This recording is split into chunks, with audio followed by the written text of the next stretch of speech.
What role do you play in slowing or stopping or whatever it is in the opponent's running game in terms of calling slide steps and the move to first, second, fifth? Well, we allow two independent decisions. One of them, if there isn't anything that we set up, if the pitcher comes set and he sees something strange, he can throw over if he wants to. And more importantly, if you already get a sign, all of a sudden the guy takes his lead and he sees something, Yachty can call it throw and call a pitch out if he wants to. But there's so much to be done with just trying to figure out how to pitch to a hitter that if you really want to put the burden on the pitching staff and the catcher every time you walk into a series, what's their tendency, so I think we do it every way everybody does it.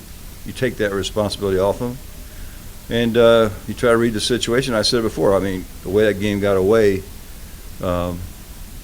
with strategy, somebody else could have done something else with the pitching. I did what I thought was right, but I was upset that I didn't make another throw once. I didn't defend the running game better, because in the end I was more concerned about Jason throwing strikes and getting the out that Andros was trying to give us, and I just didn't feel like Kinsler would try it. So that was my screw up. But comes from the bench. And in the middle again, second row. Tony Edwin said a little while ago he thought he was too tentative. Last time left up a little bit Milwaukee to do the thing. Yeah, probably. You're trying too hard. The thing you learn over and over again is, human nature is such an important part of, I don't care how great these guys are, and he went out there and he tried to be perfect. It's hard to be perfect.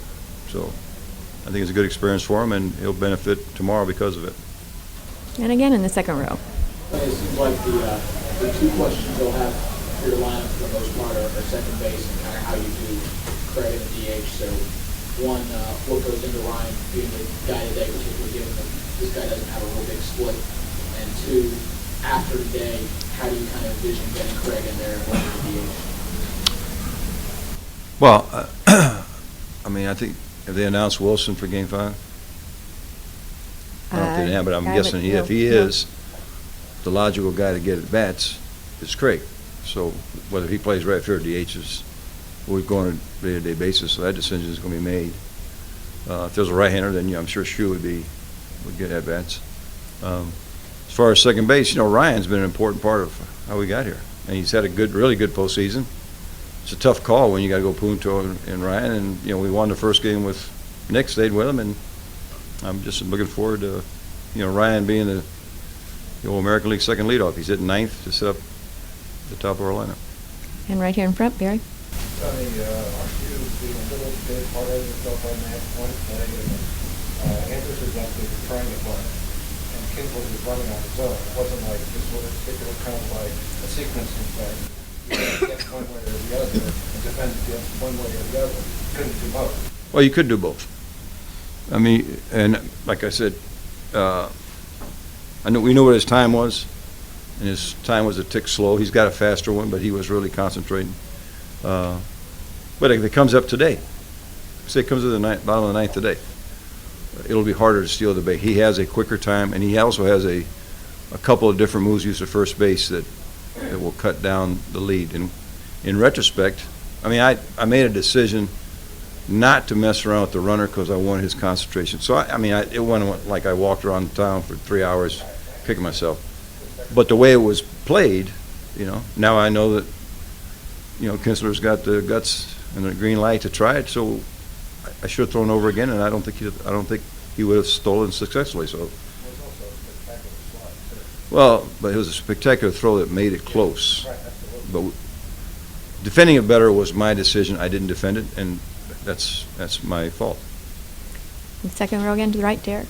Tony, when you all did the road, you said one of the voices you relied on was Arthur's. And I wondered about the impression that he's made. You often been very complimentary from afar, but when you had him in the room, and not just ball, but actually a presence in the room, what is that?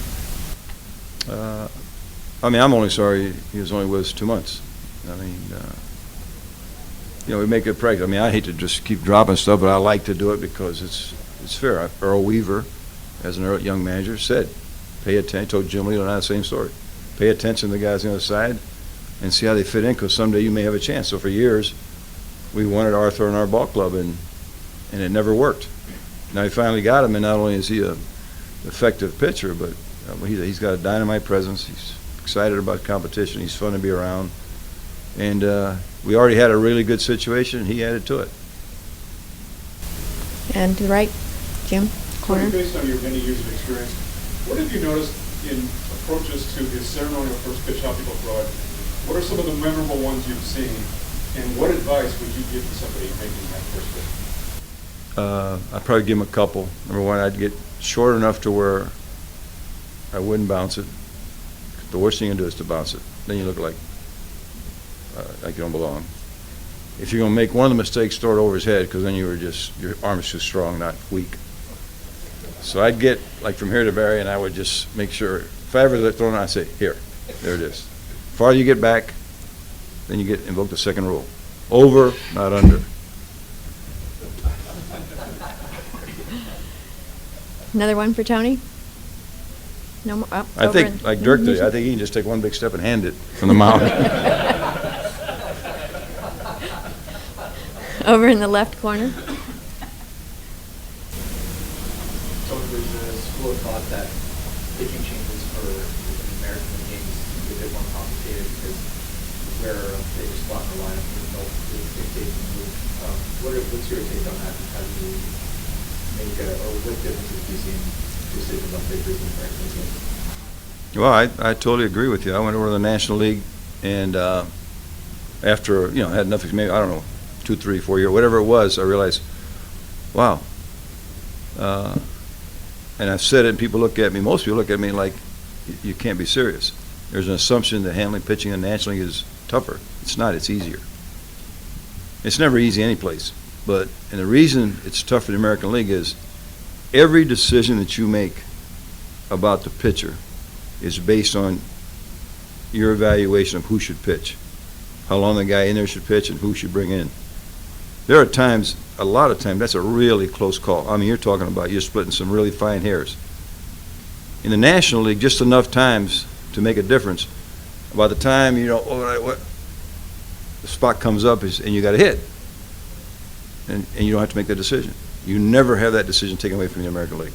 So I think and then if a guy's pitching really well, you got to be really careful that you don't burn him out and hurt him, because sometimes in the National League, you may have Chris Carpenter in a Cy Young year, and he'll pitch 6 or 7, and you're down 3 to, it's your chance to score, and he doesn't pitch.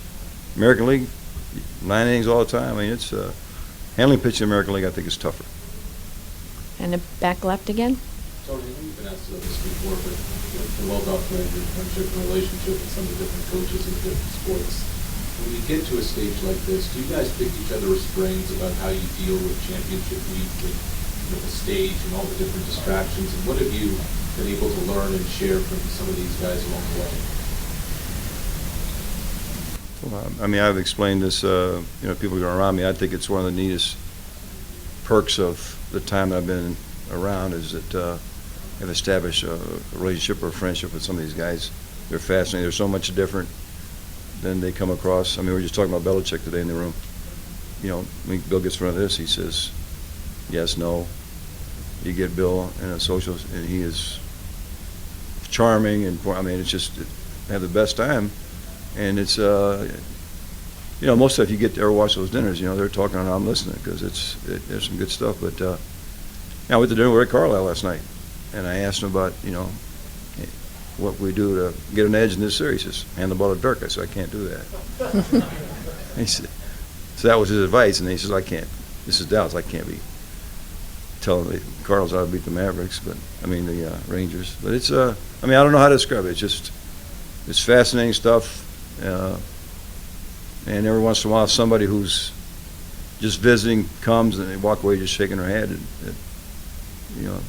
how neat these guys are first.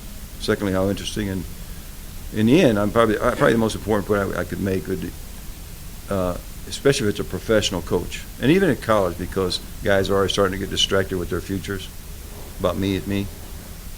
A lot of the conversations should go to what each guy is doing to get guys' attention and bring them into the team instead of get my minutes, get my numbers. And everybody, man, this is what I do that works, and it's been a very helpful exchange over the years. I mean, I've learned a lot, and the next year I take it over and try to tweak, yeah, right. Tweak it, you know. But it's great. I mean, it's most fun I have other than being with family is having time with these guys.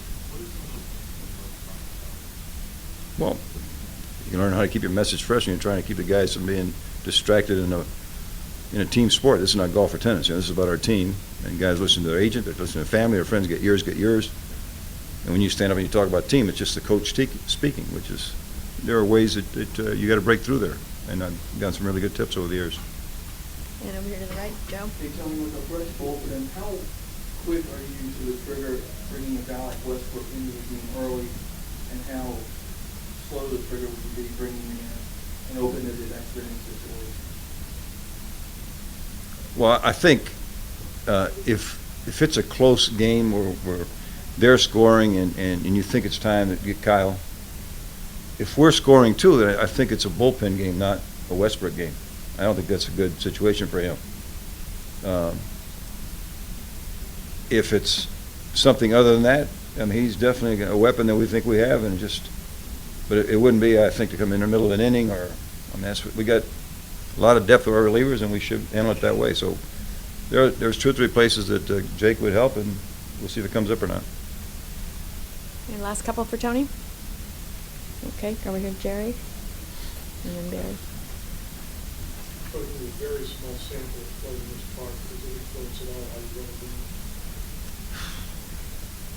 be? Yeah, I mean, you got to factor it in. I mean, just like you're playing a Wrigley and a wind blow now. I mean, there's a big ballpark here.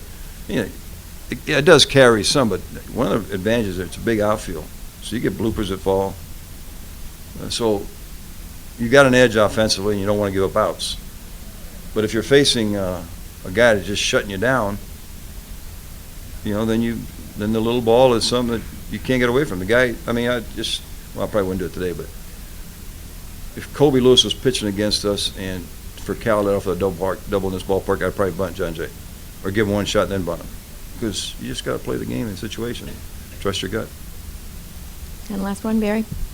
Tony, you're at something like 40 some odd in regular season wins behind John LaRussa. How much will that influence whether you come back to manage the FSU?